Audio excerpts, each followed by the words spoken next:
Hey, guitar students, Mr. Marchenko here. Today, with a partner, I want you to continue working on the 12 bar blues, but I want to introduce a new concept, and it's going to help you with the improvisation challenge I've given you. So, as you know, one of your tasks is to just learn the 12 bar blues in terms of chords. So the 12 bar progression with the A minor, 4 bars, and then 2 bars of the D minor, back to the E minor for 2 bars, and then the E7, D7, and then the A minor. Okay, so you'll keep practicing the chord progression because if you're jamming with a partner, one of you has to play through the chord progression while the other one improvises. Now, I just want to remind you that you have this sheet in your binder. So that's the actual 12 bar chord progression. And one of the distinguishing characteristics of the blues is that it follows that 12 bar structure where we have 4 bars of the 1 chord, 2 bars of the 4 chord, followed by 2 bars of the 1 chord, followed by 1 bar of the 5 chord, then a bar of the 4 chord, and then the turnaround where we have the 1 4 and the 1 5 chords. So, and remember, they're all dominant 7 chords, which means that they have a certain amount of dissonance, which gives the blues its dissonant and kind of almost like a grungy sound. But you also in your binder have this sheet, which shows the pentatonic minor scale, which is a scale that's often used with the blues because it has the flat 3 and the flat 7. So it has 2 dissonant notes. So it works really well with the blues. So you've got this sheet in your binder, and in previous classes, I've asked you to use the scale diagrams to improvise, make up some licks and some lines that you would play over these specific chords. So you've got the A7, the D7, and the E7. But what I'm giving you now, or what I've given you today, is this blues call and response sheet. The top of the sheet just shows you that it introduces what this concept is. So a call and response is basically where there's one musical line, like a melodic line, and then there's another line of music to follow it. And sometimes we call these lines motifs. This particular call and response that I'm showing you here is often called the question answer call and response because the first motif, which we can think of as the question, often ends in an ascending pitch. So it might sound something like this. So the last 2 notes I played were G, A. So you can hear the pitch increasing. So that's the last 2 notes. So let me play that motif again. 2, 3, 4. That's the call, or we could say it's the question. So it's kind of like we're having a conversation with our instrument. And so I have just posed a question. And now we need the response, or in this case, we're calling it the answer. Now listen how the answer actually descends in pitch. The last 2 notes anyway. The last 2 notes will descend in pitch. Here's the answer.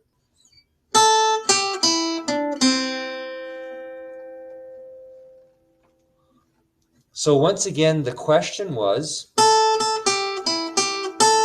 now the answer. And I've just played through the first 2 bars of that example that you have there. So at the bottom of the sheet, it says a blues example. So the first measure is the question. And then the second measure is the answer. And then it continues on. There's another question in bar 3.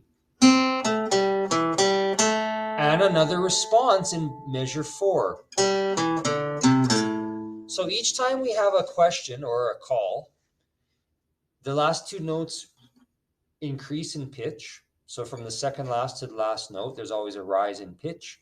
And then the response or the answer is characterized by the last two notes sounding a descending pitch. So the final note is lower in pitch than the second last note. I hope that makes sense. So you can think of it like a pair, like a question, answer, question, answer, question, answer. So that's the way that example there on your sheet is structured. Every two measures, they kind of go together as a question answer. And guess what? That whole piece of music, all 12 of those measures are written from the pentatonic minor scale. So that's the same scale as these ones.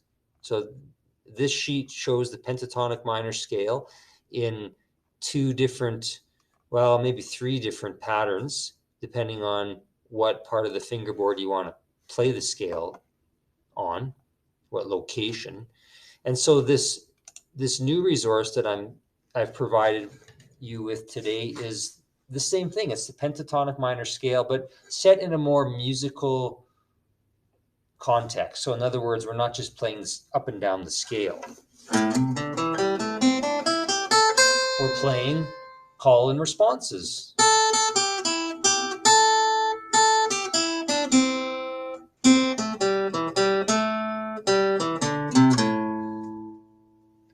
Let's play through all 12 of these measures together. And then what I want you to do is you're going to practice this with a buddy. So the way I want you to do this is your partner will play the chords.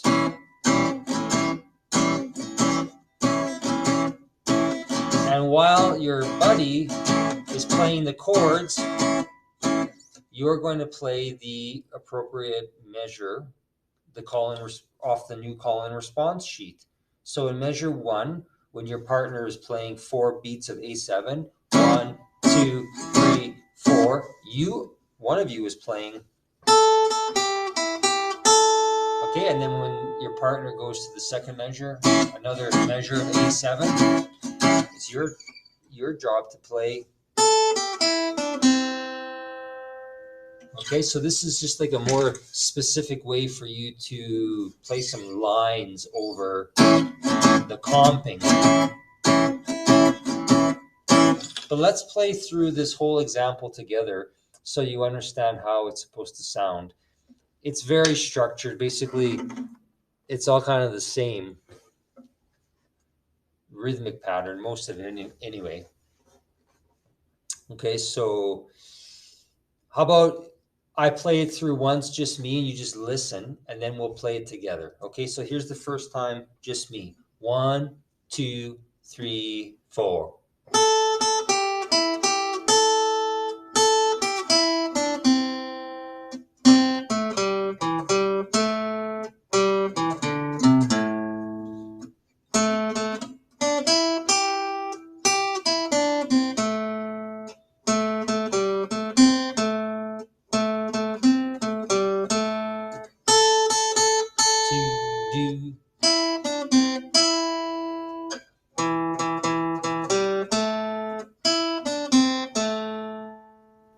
Now pause the video and play it through a few times to get familiar with it, and then play the video again, which will show me playing through it at a slow tempo, and we'll play it through together.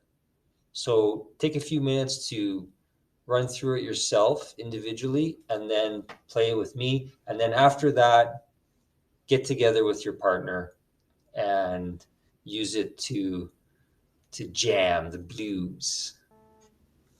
Let's play it through together now. We'll play it nice and slow. Ready? 1, 2, 3, 4.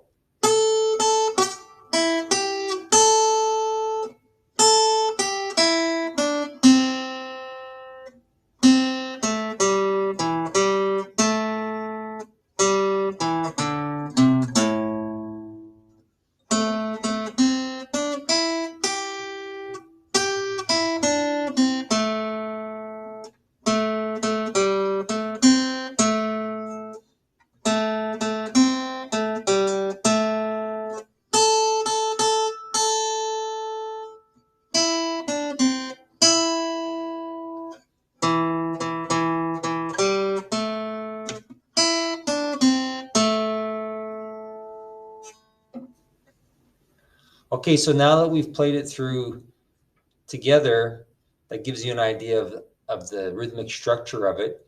So practice it a few times and then find a partner. And remember, your partner, you take turns. One of you plays the chords,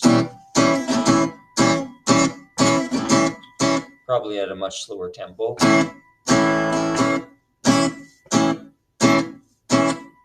While the other person plays the call and response. So the call and the response.